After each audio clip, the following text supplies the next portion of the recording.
This is going to be my review of Oblivion with Tom Cruise.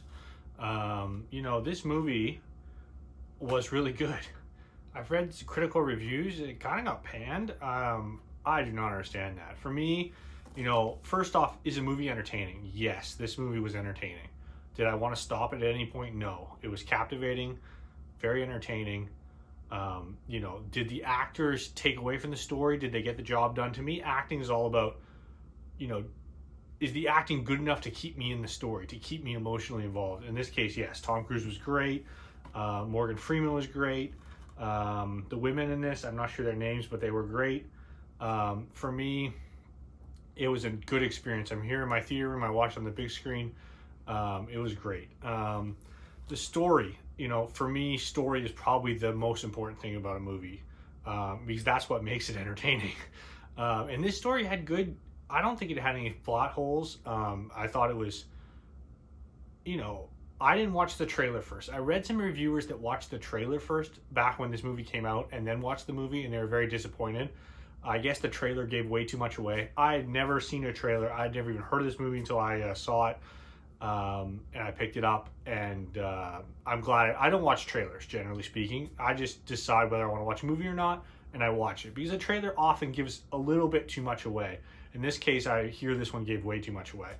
On my scoring system, so I have like a weighted scoring system where I put in different values depending on the category, and then it gets a score. So for me, it was an overall score of 90 and a fun score of 92. So it was a good movie. Now I'll just go through my criteria for how I get my score. For me, the number one category, and these are all weighted, so I judge each movie on these scores, and then they get compiled into a weighted average that then goes into the final score. And this movie did really well. Normally my movies are in the 70s, maybe an 80. To get 90 is actually very hard to do. So emotion evoking is my number one category. Did the movie evoke some kind of emotion? Sad, angry, scary? Did it do anything for me? And I would say, for me, I gave this one a 12 out of 15 for that category. Yeah, I was invested. I was sad at the sad points. I was happy at the happy points. It definitely did that for me.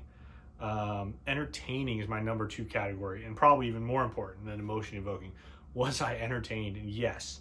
This is a thrill ride right from the beginning. Lots of action, great cinematography. The look of this film is spectacular, but the story is just as good. So it's all good because a film can look great, but if the story's no good, who cares, right? So this one got a 19 out of 20 for enjoyment. I really enjoyed this movie. Would I watch it again? That's my next category. Would I watch it again in 2 years, right? Some films are great films, but they're not fun enough to want to watch twice, I gave this one a 13 out of 15 on rewatchability. I think I would rewatch this in a couple years. We'll see. But then I have a date night sexiness score. So does the movie have any sexiness to it? Is there anything, that would be good on a date night? And yeah, I think this one, does well. I gave it 8 out of 10. And then I have ending. Was the ending satisfying? Sometimes you have a great movie and they end it wrong, and that's terrible. This one got an 8 out of 10 as well for ending. And now the next three categories are negative categories. So if they get something that's actually taking away from their score, were there plot holes? I didn't think so. I'm sure there are, but the plot made sense to me. I didn't see any obvious points like, why are you doing that? It's so stupid, just do this, Did I turn it off midway? That's my next category. No, I did not. Some movies I just can't get through. And then, was it preachy, woke, or too PC? Are they putting characters in there just for the sake of PC-ness? And I didn't think so. I liked all the casting choices.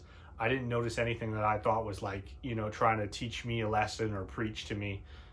So in all, I would give this one a definite thumbs up. Go watch this one. If you haven't seen it, if you missed it, it's a great time. If you can watch it on a home theater, go for that.